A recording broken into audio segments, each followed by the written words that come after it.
Assalamualaikum warahmatullahi wabarakatuh. Kembali lagi bertemu dengan Randy EduFit Channel. Channel yang membahas seputar dunia pendidikan dan tutorial. Hari ini Randy EduFit Channel akan memberikan video yang membahas tentang konsep dasar perkembangan motorik anak usia dini.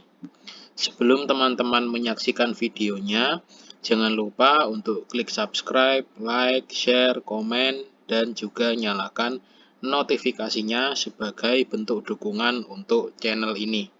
Berikut adalah videonya. Oke teman-teman semua, sebelum kita membahas lebih jauh, tentu kita harus tahu lebih dahulu ya, apa itu definisi dari motorik. Nah, sehingga akan memunculkan pertanyaan, apa sih sebenarnya itu motorik? Arti dari motorik yaitu adalah motorik is all possible movement that can be done by the whole body. Atau motorik adalah semua gerakan yang mungkin dapat dilakukan oleh seluruh tubuh. Nah, sederhananya, motorik itu bisa kita artikan sebagai gerakan. Nah, jadi berbeda dengan pengertian dari fisik. Nah, teman-teman ini utamanya yang berkecimpung di dunia pendidikan anak usia dini pasti sudah tidak asing lagi dengan istilah fisik dan motorik. Kalau motorik itu adalah gerakan, sementara kalau fisik itu adalah anatomi tubuh kita. Ya, jadi ada perbedaan antara fisik dan juga motorik. Nah, teman-teman semua, nah, di sini ada beberapa poin penting dalam perkembangan motorik anak. Yang pertama, perkembangan motorik itu erat kaitannya dengan perkembangan pusat motorik di otak. Jadi, seperti yang kita ketahui sama-sama teman-teman, bahwa semua gerakan yang dilakukan oleh tubuh kita, itu pusat perintahnya itu ada di otak. Ya, lebih tepatnya itu adalah di otak kecil atau nama lainnya cerebellum. Nah, jadi bukan otot ataupun bukan juga tulang yang membuat tubuh kita bisa bergerak, ya, tapi pusat perintahnya itu ada di otak. Nah, untuk itu kenapa utamanya bagian otak kecil ini sangat penting untuk kita lindungi, ya, supaya tidak kecelakaan ataupun tidak terbentur, ya, karena nanti bisa mengganggu koordinasi gerak tubuh kita. Oke, poin yang kedua yaitu adalah perkembangan motorik dapat dilihat jelas melalui berbagai gerakan dan permainan yang dimainkan oleh anak.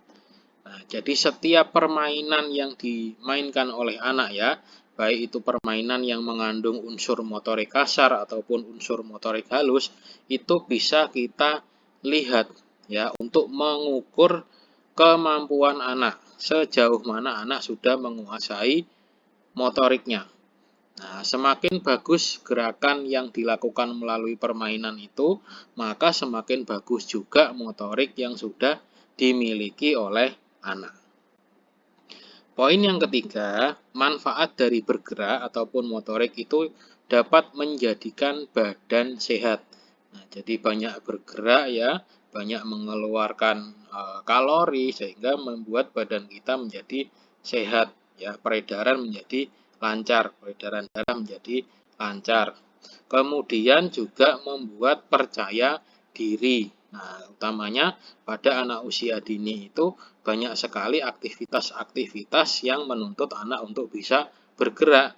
Nah, maka ketika dia sudah memiliki kemampuan gerak yang bagus, otomatis dia akan lebih percaya diri untuk bergaul dengan lingkungannya.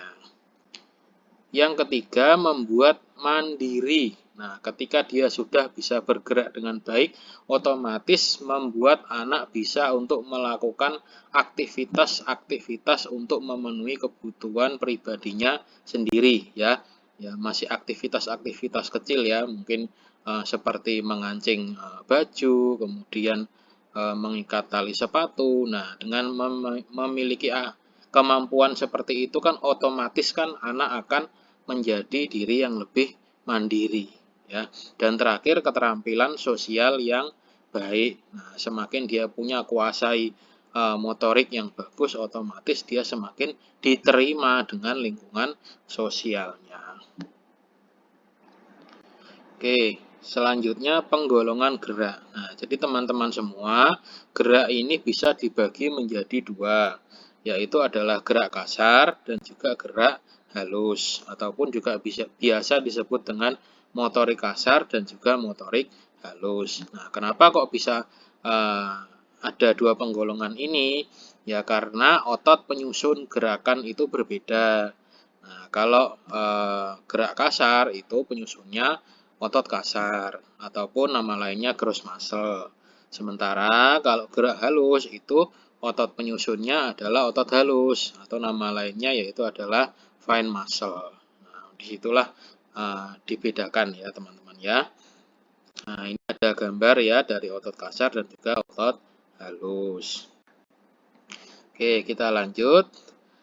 Faktor yang mempengaruhi perkembangan motorik anak. Nah, di sini ada 3 faktor yang mempengaruhi perkembangan motorik anak.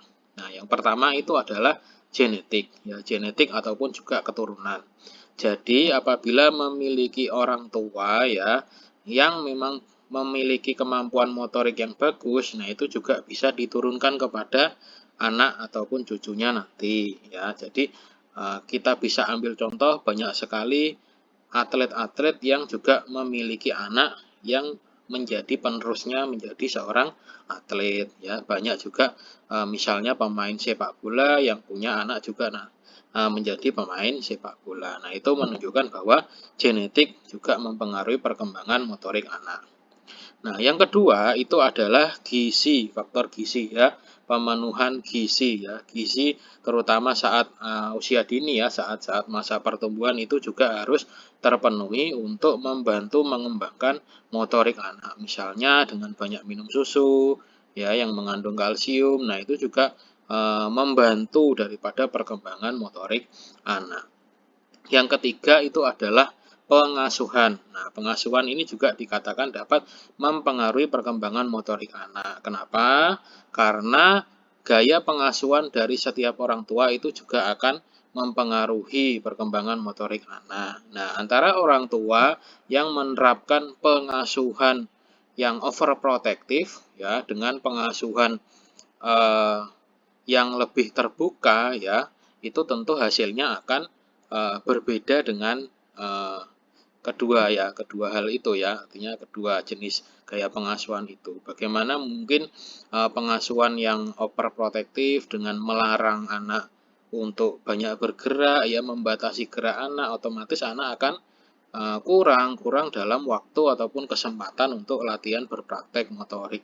Sementara orang tua yang lebih membebaskan anak, lebih terbuka pada anak dengan memberikan izin, memfasilitasi anak, nah itu justru akan membuat kemampuan motorik anak nanti lebih berkembang ataupun lebih unggul daripada orang tua yang overprotective tadi, gitu ya teman-teman ya.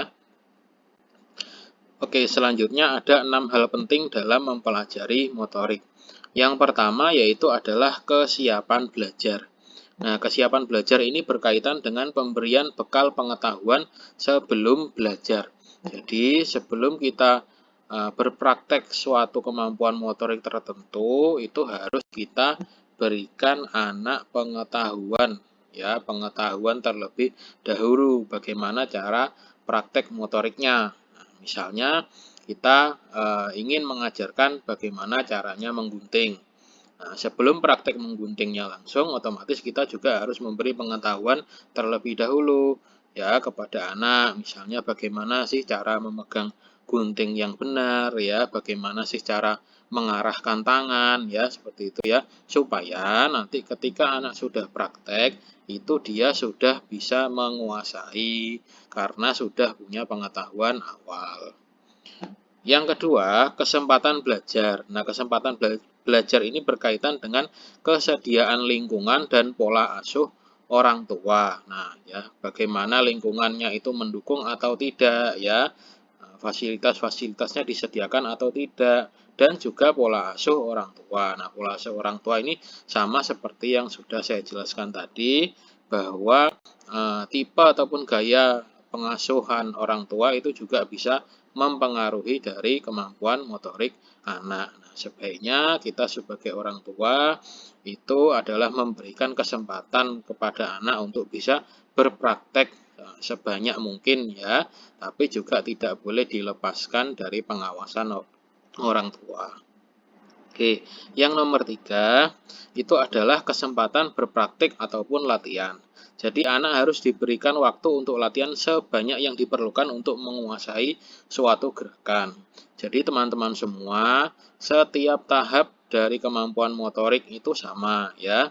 Misalnya mulai dari tengkurap, ya, kemudian merangkak, duduk, ya, berdiri berpegangan, terus jalan, lari. Nah, semuanya itu akan sama ya tahapnya, tapi untuk kecepatannya itu bisa berbeda antara anak yang satu dengan anak yang lainnya. Ya, jadi ada yang cepat, ada juga yang lambat. Nah, untuk anak-anak yang lambat ya, itu harus diberikan waktu sebanyak mungkin untuk dia bisa menguasai gerakan tersebut sampai dia bisa. Itu ya teman-teman ya.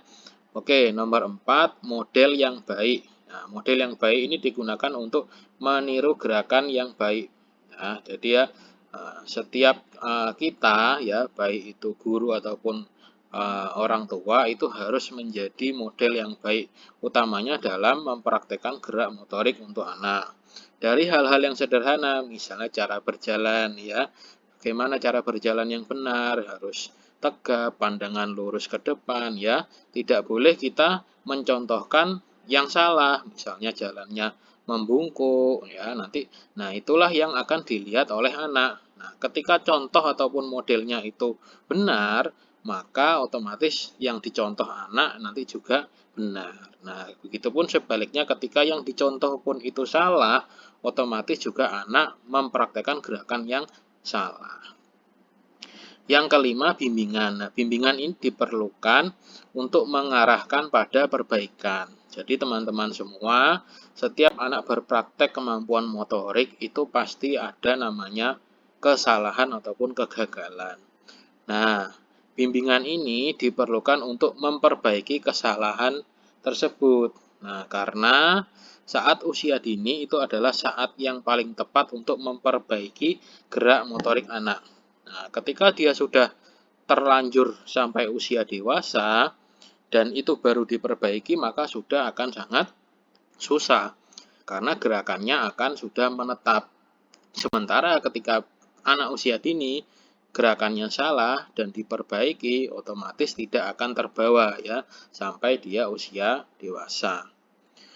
Yang nomor 6, motivasi. Nah, motivasi itu digunakan untuk mempertahankan dan meningkatkan minat belajar anak yang didapat melalui kepuasan setelah berhasil menguasai keterampilan gerak tertentu. Nah, jadi untuk kemampuan motorik itu biasanya motivasi itu malah datangnya dari diri sendiri ya ataupun motivasi intrinsik.